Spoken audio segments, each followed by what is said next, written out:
And welcome back, everyone, to Strange Planet Podcast. And holy shit, it's been one hell of a week this week, huh? I mean, between the insane bill the Republicans are trying to pass with Trump, and more importantly, it looks like we have Trump and Musk with a divorce, as they are now firing shots at one another over social media like little schoolgirls. And these are, well, not these, because Elon Musk is just a freaking clown that was walking around the White House, but one of which is supposed to be the president of the United States. So before the jokes begin, because I got plenty of them, what do you guys have to say about this whole new uprising here, this battle between Musk and Trump? Well, it was inevitable. It was. When two large egos are in the same room, in this case, the Oval Office, it's only big enough for one of them. Got that right. You know, at the end of the day, Trump is officially the president. And so he got to stay in the Oval Office and Elon had to leave, but not before breaking things on his way out. And I have a feeling this is only going to be the beginning because, like I said, those two men have huge egos and they're going to reveal things about one another and get really personal. I don't, maybe they'll meet and hash it out, but I don't see this ending anytime soon. Nope. And even if they did like meet up to hash it out, how long do you think that'll last before something else triggers again? You know what I mean? So I feel like this is inevitable. What do you think, Mark? Well, all right. Getting on that train too. If it does eventually, because I will say they will sit down at some point. I mean, this is going to go crazy. I don't know if it's going to burst to a head or get to almost bursting, but they're going to go back and forth, especially since he owns X or X Twitter or whatever you want to call it. So I call it Twitter. It's always Twitter. Twitter I too. call it Twitter. But it's definitely going to get to the point where like it's going to get serious with them, and people will be like, "Oh, you need to start, sit down, talk, find out if there's some common ground." And Elon Musk is basically going to say, "Give me this," or "Fuck you." Yeah. And if they cave, he knows he's got them by the balls. If they don't cave, it's going to be all out trouble in paradise. So I definitely think that this could be good for the American people in a way that we could expose all the things that Trump has done. But this is bring it more to light, and people are like, oh, well, why didn't anybody tell us? For real. Hey, well, I have a bit of a thought. I think that Trump is actually holding back. And I think it's because Elon Musk has some information about Trump that he's, keeping in his back pocket. If you notice, all of Trump's responses, they've been pointed at Elon, but they haven't really been personal. He basically says that, oh, Elon, he just wants, the favorable treatment for electric vehicles. Yeah. And now he's upset because, we told him months ago that, we were going to take away these subsidies. And he's upset that we're actually now doing it. Now, Elon has gotten pretty personal with Trump, including saying that he's in the Epstein files, and that's why they weren't released. He's been getting pretty personal with Trump, and so far Trump hasn't gotten personal. Trump isn't afraid to get personal with people. Oh yeah. Of course not. He will destroy someone. I mean, look what he did to like a long list of people, including Ted Cruz, and going after his wife. And, right. Trump is not afraid to go there. But for some reason, he hasn't gone there with Elon yet. It's strictly about policy.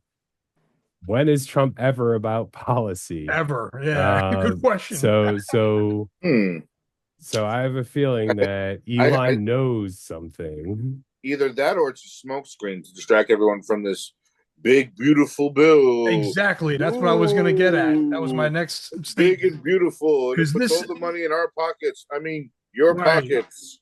Right, because this is not like this is real. Don't get me wrong. I don't think it's like they're staging anything, but I feel like at the same time, this is their chance to use this, little rage debate and anger towards one another to distract people, and then they're gonna go ahead and do what the fuck they want behind closed doors.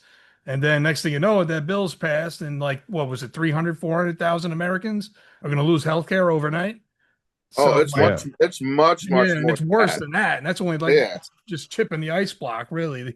You know what I mean? There's apparently a provision to where you won't get penalized as much for being disruptive in court. You know what I say? Oh, you're out of line, or what's the phrase they say?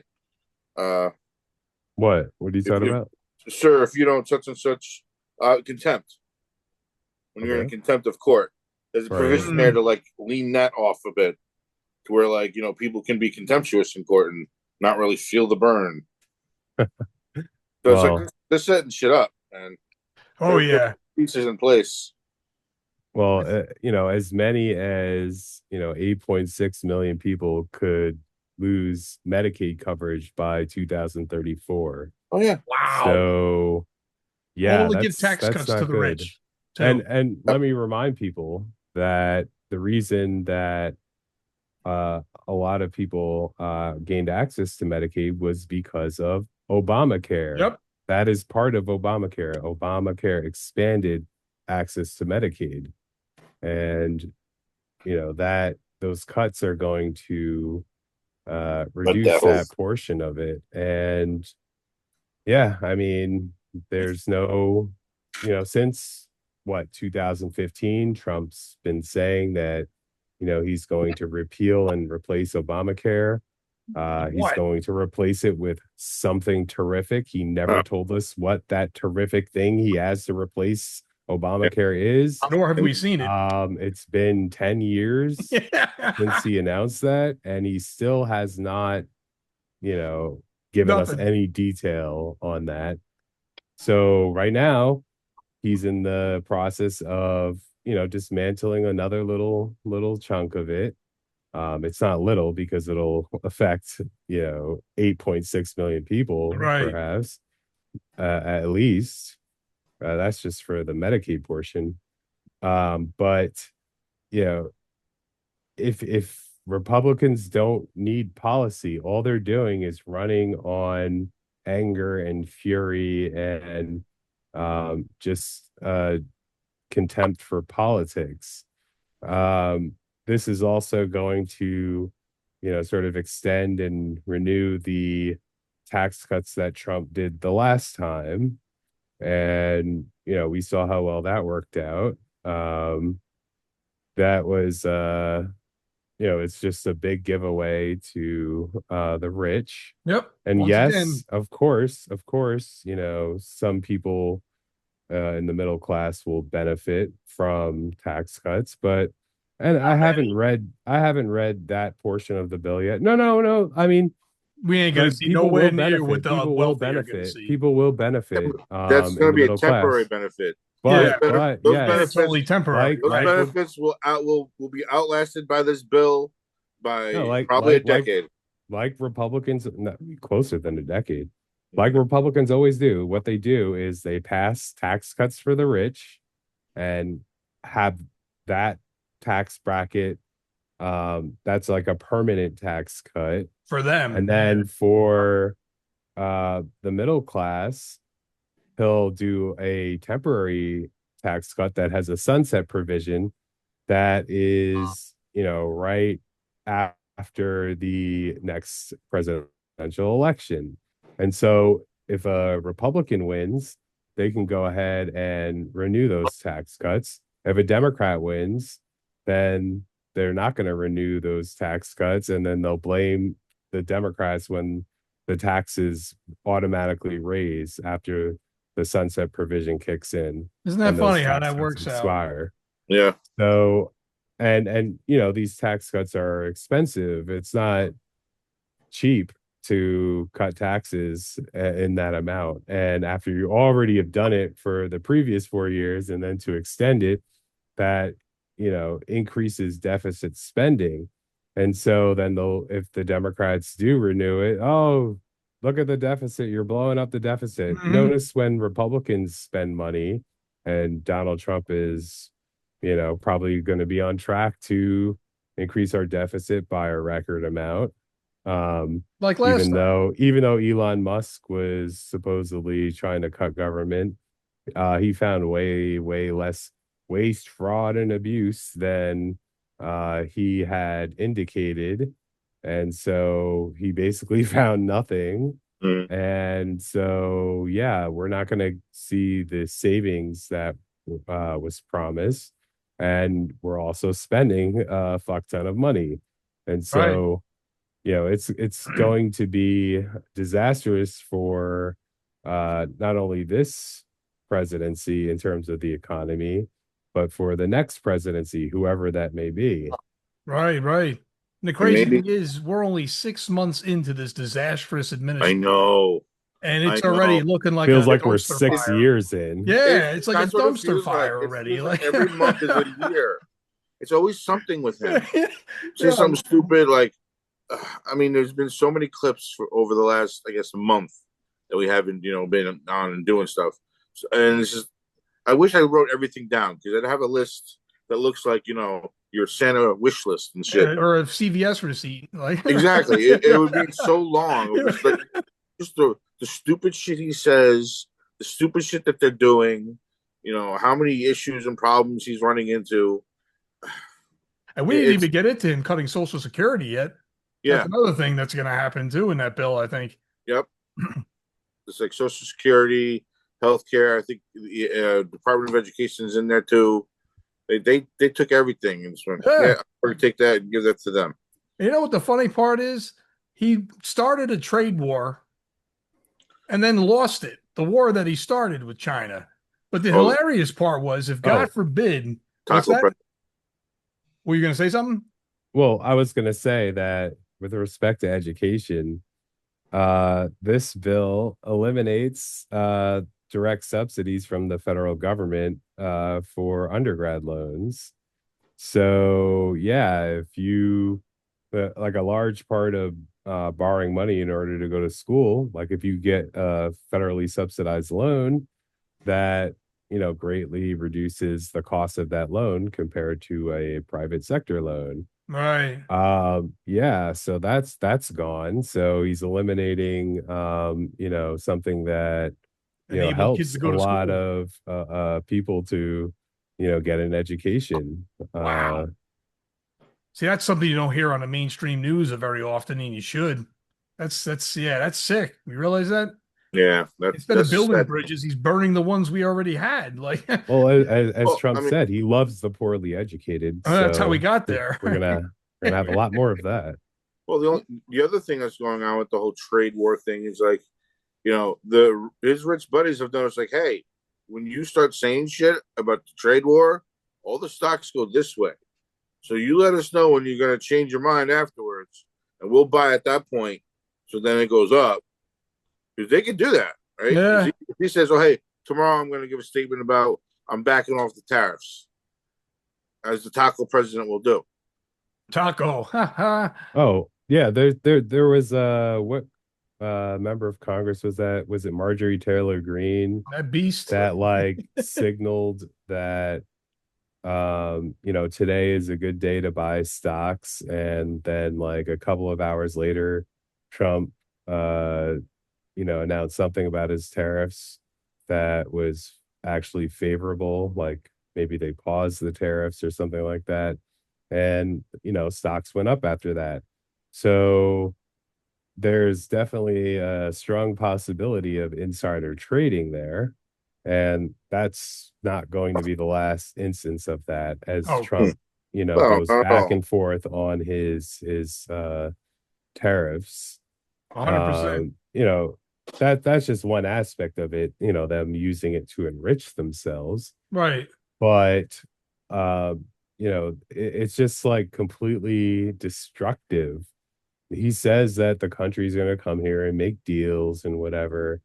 Uh, yeah, that's pretty much wishful thinking. Um, China and Russia. Russia's not that big of a trading partner, but China, like, they're we are basically beholden to them in terms of a lot of our products because they can make it a lot cheaper than us. So if we were to make those goods here, they would require workers who are a lot more expensive to hire. There's a much higher standard of living here. So unless the standard of living here plummets Right. to the point where, it's cheaper than China, They're comparable at least. it's not going to uh making those kind of goods here, it's not going to be beneficial to us. Nope. It's going to increase costs for us. And to the extent that we need to import raw materials from other places, that's going to be super expensive. The steel tariffs, even though some auto companies are located within the US, a lot of the parts come from outside of the US, Right. and a lot of the materials used to make cars come from outside of the US. And so even domestic cars, the prices are going up because, of the tariffs. And it's just, it's just like exhausting Yeah. because as a Good business, word how do for it. you plan for the future? How do you, and this affects like all sectors of the economy because it's not just, the direct effect of the tariffs, it's other businesses planning for how consumers are going to behave in the near future and in the midterm future.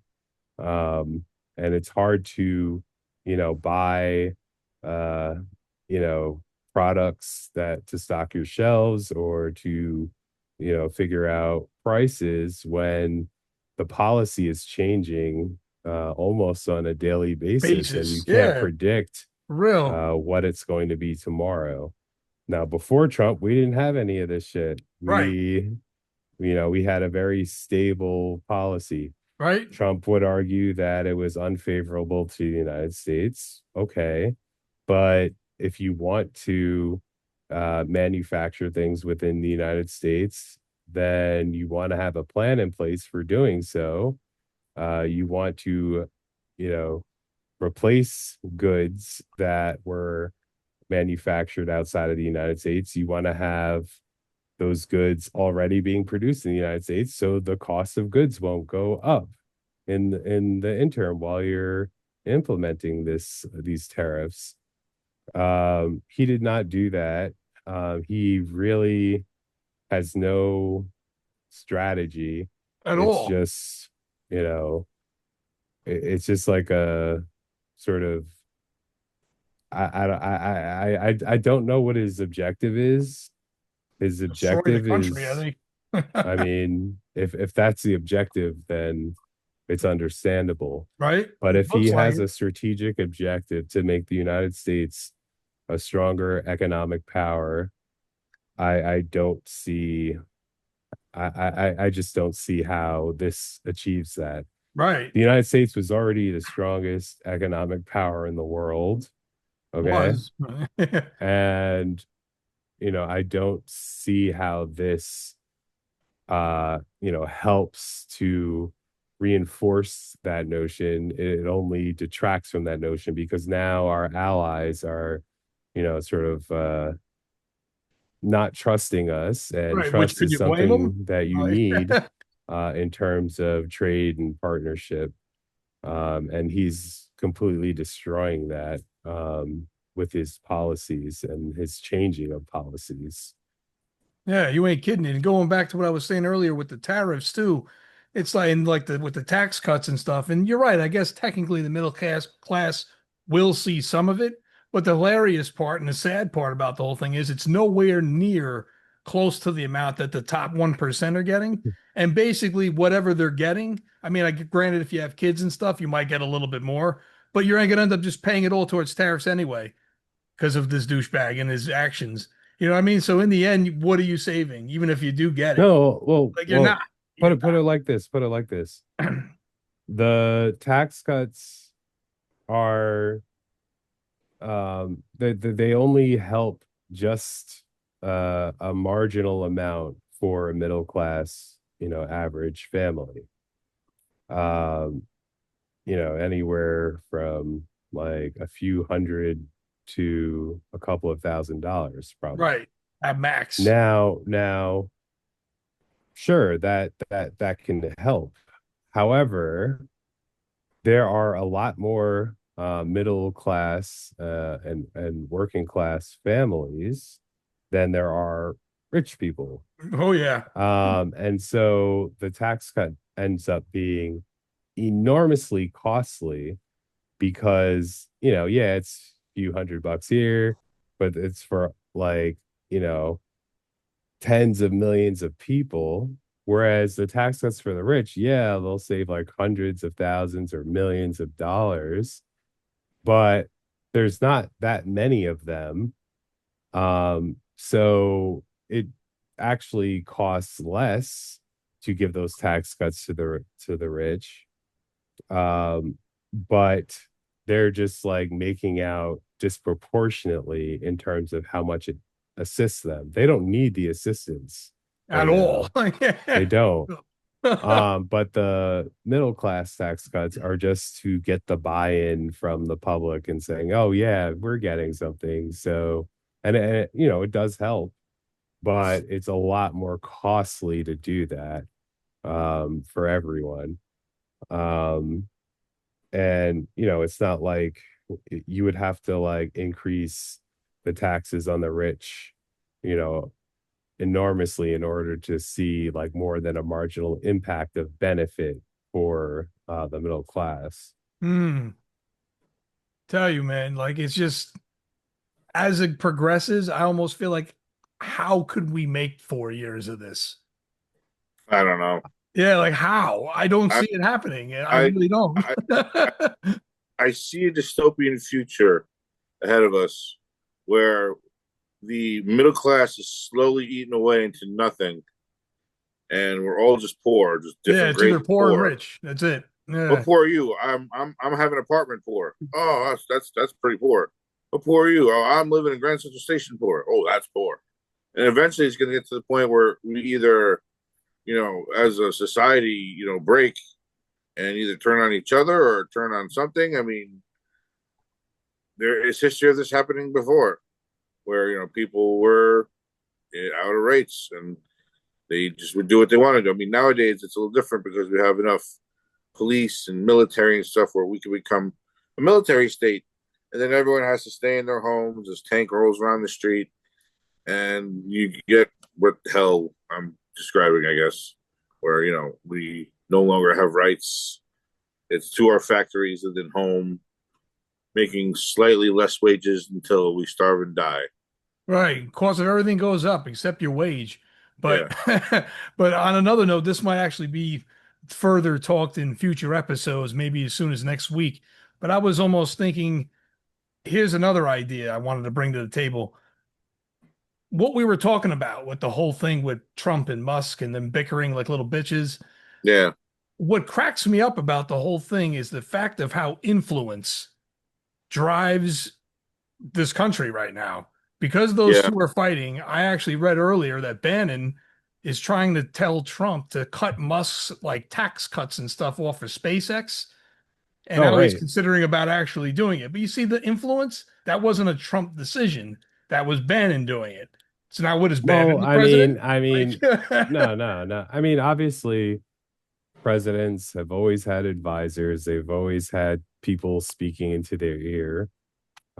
Maybe not as directly we're as seeing Elon now, right? Musk was speaking into Mm. Trump's ear, but I think Trump is looking for ways to seek revenge against Elon for turning on him.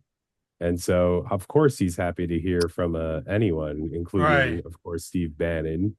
I think Bannon also suggested that he review Elon Musk's citizenship Yeah, that was or another thing I was going to bring up. or his Yep. immigration records, because the rumor is that he didn't immigrate to this country exactly legally. Right, right. And so it's funny how he's driving the immigration of white South Africans to the United States, when everyone else who's darker than a paper bag is being deported or not allowed to come to this Right. country. Right, right.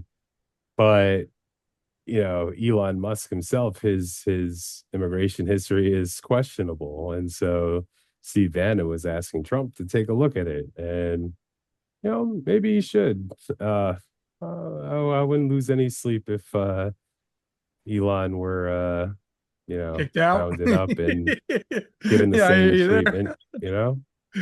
Yeah, but then the funny part, and adding an omission to this too, is like now they're saying obviously if this continues, which I hope it does because it's freaking hilarious. But the thing is now they're saying that because of the divorce, that it's possible. Of course, nothing's set in stone in any of this. That he might start helping the Democrats out Oh, and helping Elon? Musk. And then No, some about swaying like the midterms. no. I was like, I think we're getting ahead of ourselves here when I was reading this. But like, even if that were to happen, Yeah, though, we're just not even to the metaphorically, middle of this year. Like yeah, right. midterms It's are exactly. But are a like, year and even a half away, and this fight just started too. You know what I mean? and So like to jump to that conclusion already is insane. But the one yeah, thing I wanted no. to add to it though is it shows you the problem with too much money in politics because that could happen. Think about Yeah. it. That could very well happen. And I'm not Well, going to say I'm against that because we need to get Well, I this mean, orange clown out. But Elon Musk came out and said, explicitly that Trump wouldn't have been elected if it wasn't for yeah, him, that yep, he wouldn't have had, the majorities in the House and Senate if it weren't for him. What exactly did you do, Mr. Musk? right. Please go on. Well, he had a sweepstakes, Um, remember? yeah, no, Yeah, but there's the I mean, presidential sweepstakes. he also, gave up to $250 million in different ways Right. to the campaign, and so Supposedly there was another 100 million or to coming. the campaign effort. But it's Trump is definitely so one of the things that Trump said is oh yeah, Elon is a patriot, and he does stuff for the country and never asks for anything. Yeah, And right. and Elon like reposted that and then put like an emoji with like a raised eyebrow. So he's like, never asked for anything, huh? Yeah, It's like, right. don't make me talk about that. Mhm. I tell Like you, he this is probably asked for a lot, including those subsidies for electric vehicles. yep. Yeah, Didn't you're he make probably That like right. didn't he make like $8 billion just being in Doge? Just like having that job, like yeah, my salary's like $8 billion or some I'm shit not like. sure about any exact figures in Yeah. terms of being in charge of Doge. I know that he certainly lost a lot of money at Tesla, Oh yeah. um, for various reasons, but you know, people don't want to touch Tesla now. Oh yeah, Right. I love People are it. selling their cars, I wouldn't buy that crap. I before mean, they get vandalized. It was bad for his brand. He was already, very bad. Not or, even his brand. He That's bought. and that's another thing to well, add. yeah, but I It's not mean, his brand. That's true. yeah, but I mean, it's synonymous with him now. Right. Yeah, I It's mean, he made himself the face, and he became the owner of it. So it technically would be his brand, but he didn't create it. And Right, that's right. one You thing think I he was love in right, about there with the right. because soldering and doing he all comes get the off like fuck this, out of here. oh, I'm a genius and an entrepreneur. Yeah, he's an entrepreneur, but he doesn't know anything about the stuff he actually No. Yeah. sells. He knows a little bit. I mean, oh yeah, True. cars, electric cars. Yeah, I know about that. Oh, space. Companies Yeah, do I know it. all about space. Yeah, Yeah, the companies do it and he Yeah, takes know the a he's little he's credit. bit. he's not as smart as people give him credit Yeah, for. exactly. Not at all. Yeah, I agree with you there. And I hate to say this way, but I feel like this whole battle thing we're seeing is kind of sad. Well, of course, it's not kind of sad. It's very sad. But it's kind of like watching a guy with dementia fight an autistic kid. Like it's just, Yeah. you know what I mean? It's just really weird. Yeah, like it's just really weird. That's all I'm saying. So like this is just crazy the way this is unraveling, and I don't think it's going to stop anytime soon. Well, at least we get a show before we go down into hell. Yeah. I mean, this is going to be interesting. Whether I wonder what extremes it'll go to, but I think that should be another conversation for another day. It matters how many low blows are hit, because once one swung, then you're see another, coming. and it'll be a domino effect. Watch. They're coming. It's already getting low. You know? Kill the bill. All right, folks. That is all the time we have for this week on Strange Planet Podcast. We will see you all next week. Be sure to like, share, and subscribe. And know that the new episodes, will be every Friday on YouTube. Thanks for watching, and we will see you next week. And may God help us all. Yeah. Peace. Have your popcorn ready. Peace.